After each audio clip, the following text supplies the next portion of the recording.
do Senhor, meus irmãos, hoje vamos falar sobre a verdadeira liberdade. Para falar sobre este assunto, vamos ler lá no livro de João, capítulo 8, 36, que diz: Se, pois, o Filho vos libertar, verdadeiramente sereis livres. Nossa conversa de hoje será sobre a liberdade, que é o estado ou condição mais desejada pelo ser humano, ainda mais nos dias em que vivemos. Tanto individualmente como coletivamente, a liberdade representa o anseio constante do ser humano. No que se refere ao indivíduo, o homem busca sua liberdade durante toda a sua vida. Percebam, quando somos adolescentes, desejamos nos libertar da autoridade dos pais. Quando somos jovens, desejamos ser livres dos padrões impostos pela sociedade. Quando somos maduros, desejamos obter a tão sonhada liberdade financeira.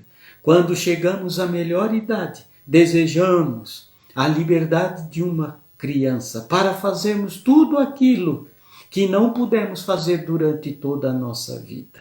No que diz respeito às sociedades, a sociedade busca esta liberdade. Durante toda a história da humanidade, as nações sempre lutaram umas contra as outras, buscando serem livres do domínio alheio, fossem eles políticos, militares ou econômicos. Enfim, ser livre foi e ainda é a grande anseio do homem em nossos dias. Mas a pergunta é: quando o homem é um ser livre? Esta é uma pergunta bastante complexa. Alguém já respondeu da seguinte maneira: o homem é livre quando as condições sobre as quais vive são de sua própria escolha. Do ponto de vista do plano material em que vivemos, muitas pessoas irão dizer que não são livres por não terem escolhas, principalmente nas questões financeiras. Alguns poucos dirão que têm liberdade por achar que possuem capacidade e condições de escolha. Mas esta conclusão não passa de uma falácia.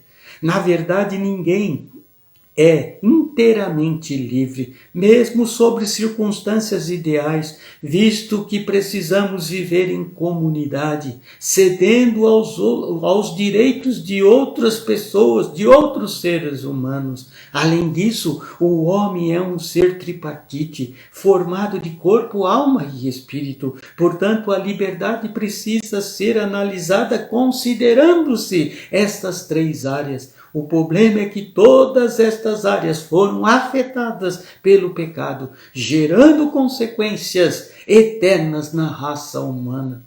Houve um momento na história do homem, mais precisamente no princípio em que ele, de fato, teve a opção de escolher. No livro de Gênesis, capítulo 2, versos 16 e 17 diz: E o Senhor Deus lhe deu esta ordem: de toda a árvore do jardim comerás livremente, mas da árvore do conhecimento do bem e do mal não comerás, porque no dia em que dela comerdes, certamente morrerás. Neste momento, Deus deu a Adão uma ordem, mas ele era livre para obedecê-la ou não. A tragédia ocorreu porque o homem escolheu desobedecer a Deus por causa do desejo de ser igual a Deus, de ter entendimento e autonomia. Esse desejo cegou o homem, tirando dele o entendimento de que havia uma consequência séria para aquela atitude de rebeldia: a morte. Mesmo sendo livre e gozando de plena comunhão com Deus, o homem não se contentou em ser apenas uma criatura, preferiu arriscar-se numa carreira solo, como poderíamos dizer nos dias de hoje, e tentar ser tal qual o seu Criador, não atentando para as consequências colocadas por Deus. Foi um momento de um desejo insano de liberdade plena, de autonomia, a qualquer custo, que levou que levou o homem a pagar um preço muito alto até hoje, que nos levou ao pecado. E claro, o pecado trouxe de fato a morte, e pelo menos em duas dimensões, a morte física e a morte espiritual. No caso da morte física, o homem experimentou a fragilização do seu corpo, como ficou registrado no livro de Gênesis capítulo 3, verso 19, que diz: do suor do teu rosto comerás o teu pão, até que tornes a terra, pois dela foste formado, porque tu és pó e ao pó tornarás. No âmbito da morte espiritual, o homem experimentou a separação de Deus, a quebra do relacionamento básico e a expulsão do paraíso e da presença dele, como ficou registrado no livro de Gênesis capítulo 3, verso 23 e 24, que diz: o Senhor Deus, por isso, o lançou fora do jardim do Éden, a fim de lavrar a terra que fora formado,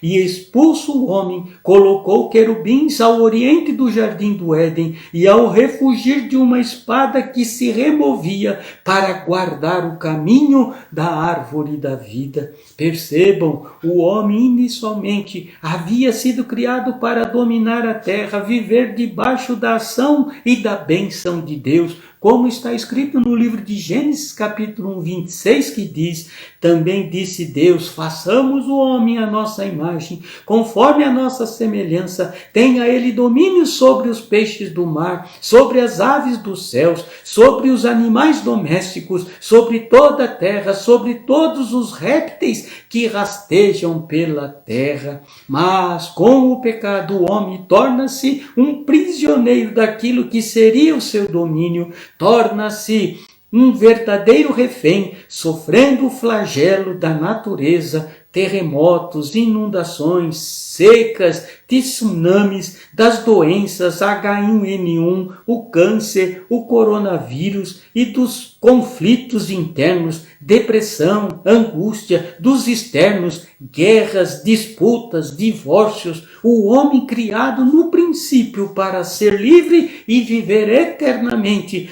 com a queda, torna-se cativo do pecado e da morte e de todas as suas consequências. O âmago da questão é que o pecado chegou por completo o entendimento do homem, a ponto dele ser incapaz de enxergar a sua condição de escravo, de prisioneiro, enfim, de pecador. Pelo contrário, o homem considera-se sábio aos seus próprios olhos, fazendo da justiça o seu próprio baluarte, como ficou registrado no livro de João, capítulo 8, 33 e 34, que diz: responderam-lhe, somos descendentes de Abraão e jamais fomos escravos de ninguém. Como dizes tu, sereis livres? Replicou-lhe Jesus: em verdade vos digo, todo que comete pecado é escravo do pecado. Queridos, através da desobediência de Adão, o pecado entrou na raça humana e pelo pecado entrou a morte, como pode ser observado lá no livro de Romanos, capítulo 5, verso 12. Assim, a única coisa que o homem produz bem é a desobediência e o pecado. O pecado não é resultado do que o homem faz ou do que ele deixa de fazer, mas daquilo que ele é na sua essência, por causa da sua natureza pecaminosa. O homem não tem mais vontade própria, pois a sua vontade está dominada pelo pecado. A inclinação do ser humano,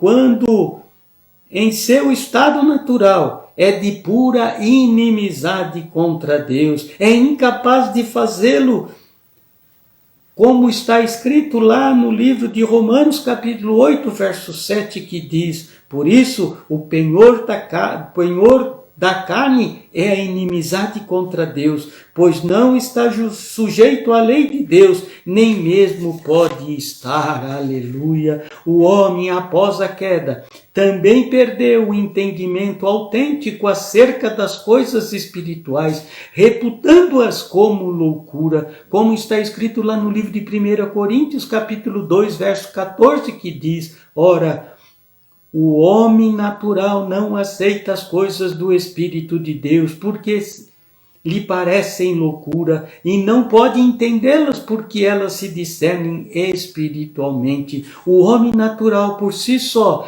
também não tem qualquer capacidade para se aproximar de Deus. Ninguém pode reagir favoravelmente a Cristo senão o Pai não o conduzir a Ele. No livro de João, capítulo 6, verso 44 diz: ninguém pode vir a mim se o Pai que me enviou não o trouxer, e eu o ressuscitarei no último dia. Aleluia! Portanto, se dissermos que o homem é um ser livre, porque pode fazer escolha, estamos mentindo e negando os princípios elementares da palavra de Deus. O homem natural encontra-se numa condição total de escravidão do pecado e da morte, mas Deus nunca desistiu da sua criação. Tal é o seu amor por nós. Antes, o homem em seu cativeiro, ele sempre amou, ele sempre buscou este homem, ele providenciou um caminho para libertar o homem do seu cativeiro, e este caminho é o caminho da cruz. Esta é a única autêntica liberdade, não segundo os paradigmas deformados do homem, que busca o poder e a independência, mas uma liberdade sujeita ao governo e à autoridade de Deus, mediante uma nova aliança feita através de Cristo Jesus. Este é o princípio. Deus está nesses dias ensinando a sua igreja que possamos aprender a viver na liberdade que Cristo nos tem dado. Oh, glória a Deus, aleluia! Um homem pode ser livre na sociedade deste mundo, sem se importar com as vantagens que possa ter. Somos remidos pelo sangue de Cristo, e em Cristo foi manifestado isso, pois a verdadeira liberdade é aquela que nos livra das algemas do pecado e do seu poder de servidão. Cristo é quem liberta o homem da escravidão do pecado. Jesus Cristo pagou o preço da nossa liberdade, e este pagamento quitou a dívida com Deus em relação ao pecado. O seu sacrifício foi plenamente suficiente, nada mais sendo exigido da nossa parte, apenas o sacrifício de Cristo é plenamente eficiente e suficiente para libertar o homem de maneira integral e eterna. Amados, um homem pode ser socialmente livre, mas continuar escravo em seu espírito. Todavia, um homem pode se encontrar fisicamente na prisão, mas gozar de plena liberdade em Cristo Jesus. E isso faz toda a diferença, porque não há mais condenação, como está escrito no livro de Atos, capítulo 16, verso 23 e 25, que diz: e depois de lhes darem muitos açoites, os lançaram no cárcere, ordenando ao carcereiro que os guardasse com toda segurança. Este, recebendo tal ordem, levou-os para o cárcere interior e lhes prendeu aos pés no tronco. Por volta da meia-noite, Paulo e Silas oravam e cantavam louvores a Deus, e os demais companheiros da prisão escutavam. Aleluia! Paulo e Silas, mesmo machucados e encarcerados, tinham liberdade para orar e louvar a Deus. Um espírito livre ninguém pode aprisionar. Aleluia! Queridos, como igreja hoje, por mais que estejamos sendo prisioneiros de uma situação, de um vírus maligno, devemos nos sentir livres em Cristo Jesus, porque Ele é a nossa apropriação pelos nossos pecados, como está escrito lá no livro de 1 João, capítulo 2, verso 2, e Ele é a propiciação pelos pecados, não somente pelos nossos, mas também pelo pecado de todo o mundo. Hoje a igreja pode e deve viver verdadeiramente a liberdade em Cristo, como lemos lá no livro de João, capítulo 8, verso 36. Se, pois, Cristo vos libertar, verdadeiramente sereis livres. A salvação nada mais é do que a liberdade concedida por intermédio de Cristo ao homem aprisionado pelo pecado. Hoje Deus está levando a sua igreja a mostrar ao mundo, aos nossos familiares, amigos e a esta nação, a forma mais elevada de liberdade, que é o livramento da morte, a obtenção da vida e da natureza de Cristo, aonde o indivíduo passa a compartilhar a santidade e a natureza do seu próprio Criador. Essa é a maravilhosa liberdade dos filhos de Deus, que estão sendo conduzidos à glória. Aleluia! Não devemos ficar tristes, angustiados, desesperados com o que está acontecendo nesses nossos dias. Como igreja podemos viver a verdadeira liberdade, mesmo que sejamos escravos de uma situação indesejável. Para nós não existe liberdade mais profunda do que esta, consistente no livramento de todas as coisas que são meramente humanas e mortais, como também na participação em tudo, que somos meramente humanos, mas podemos participar de algo que é divino e eterno, como está escrito no livro de Gálatas, capítulo 5, verso 1, que diz: para a liberdade foi que Cristo nos libertou, permaneceis, pois, firmes, e não vos submetais de novo ao jugo da escravidão. Aleluia! Portanto, Deus espera que a igreja se levante e viva esta liberdade verdadeira, nos aproximemos de Deus, estejamos ávidos e estarmos na intimidade com Deus, cheios do Espírito e da unção de Deus. Vamos crescer na graça e no conhecimento de Deus. Vamos exalar a fragrância do conhecimento de Cristo.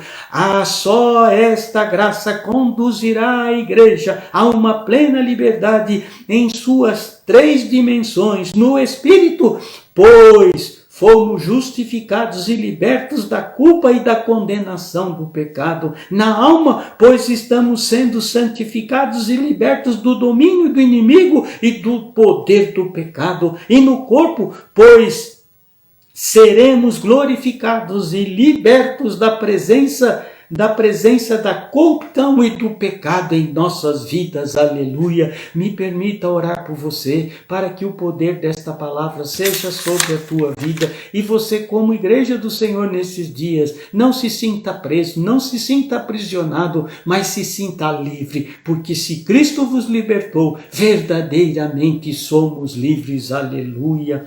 Pai amado, oro hoje para que a sua igreja viva a liberdade, a verdadeira liberdade nesses dias, que não nos sintamos presos por situações e circunstâncias, isso porque fomos chamados em Cristo para sermos livres, como está escrito no livro de João: como descendentes de Abraão, não somos escravos do mundo, somos homens e mulheres que vivem sobre o domínio sobrenatural de Deus, discernimos bem todas as coisas. Jesus se tornou a propiciação pelos nossos pecados e, portanto, como os filhos, somos verdadeiramente livres. Podemos até nos sentir presos dentro de nossos lares e diante destas situações, mas jamais nos sentiremos derrotados ou estaremos desesperados ou angustiados, pois foi para a liberdade que nos chamou Cristo Jesus. Pai, que a sua igreja permaneça firme e que usemos desta liberdade verdadeira para entrar no santuário de Deus e clamar pelo teu poder e unção sobre as nossas vidas, sobre as nossas famílias e sobre a nossa nação. Em nome de Jesus. Amém e amém. Deus abençoe a tua vida e a tua casa em nome de Jesus.